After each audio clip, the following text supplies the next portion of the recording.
احسان حفیظ صاحب پوچھ رہے ہیں جی مفتی محمد حسین صاحب، کمیٹی ڈالنا یہ جائز ہے یا ناجائز ہے جی؟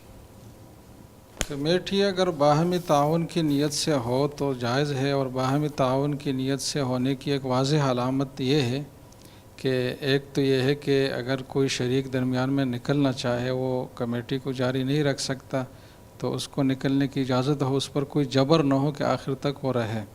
اور دوسرا یہ ہے کہ جو قرآن اندازی کا عمل اس میں ہوتا ہے یہ محض آسانی کی خاطر ہو کہ کوئی ناراض نہ ہو، یہ کوئی لازمی اس کو نہ سمجھا جائے، قرآن اندازی کے جو نتائج ہے اس کو لازمی نہ سمجھا جائے۔ لہٰذا اگر کسی کو ایک واضح طور پر ضرورت پیش آئے اور اس کا نمبر نہ بھی ہو تو بھی باقی شرکاء اس کو بخوشی دے دیں۔ اگر یہ دو باتیں اس میں پائی جاتی ہے تو مطلب یہ امدادی باہمی کی ایک صورت ہے، اور اس کی پوری حقیقت جو ہے وہ قرض لینے دینے کی ہے کہ میں نے آپ کو قرض دیا، جو پہلی کمیٹی جس کی نکلی، اور وہ جو ادائیگی کرتا رہے گا تو قرض کی ادائیگی شمار ہوگی، تو یہ قرض لینے دینے کی ایک صورت ہے۔